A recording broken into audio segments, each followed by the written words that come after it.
Hey, girlfriends, I am so excited about today.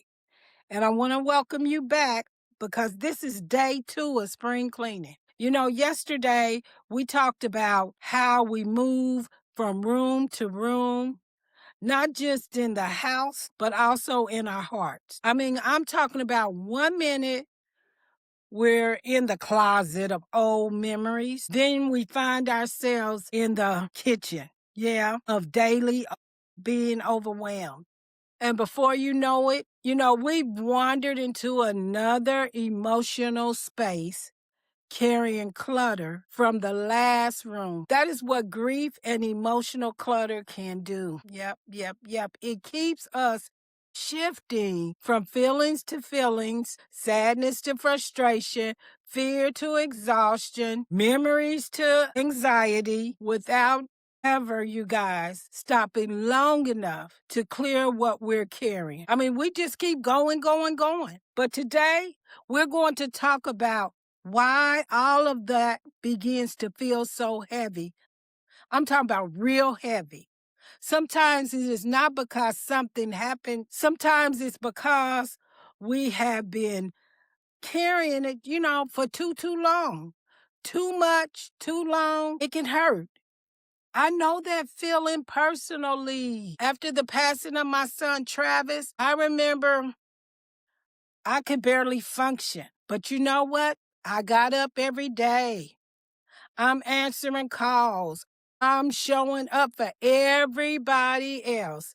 You know what? I'm trying to be the strong person but inside my heart was carrying more than my body here could hold. And that is what grief does. It settles in places people cannot always see. It just sits in your chest.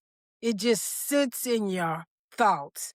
It just sits in the way your body feels so tired, even if you're not. Today's one core ideal is this: grief gets heavier when it has no place to breathe. That is why spring cleaning is so important, and it matters.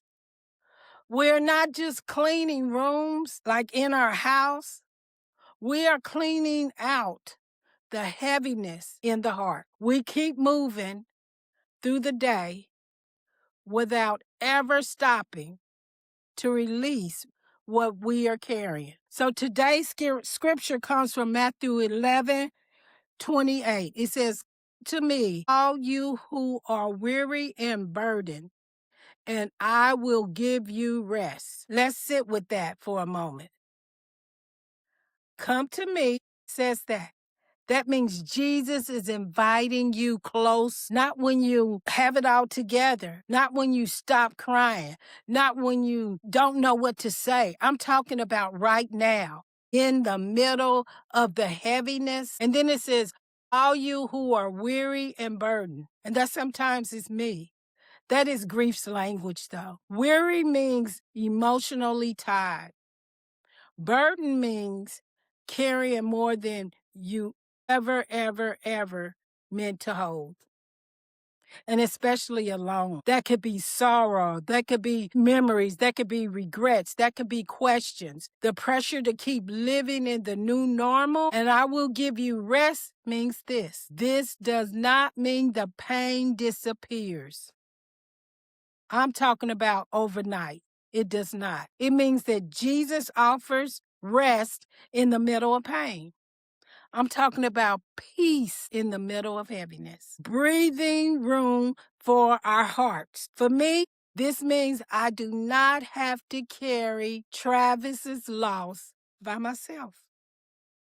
I can hand God the part that is crushing me. So today I ask you, what have you been carrying that you never handed to God? Tell me that in the comments. What feels so heavy for you right now? I need you to like and subscribe and stay with me now, because tomorrow, you know what?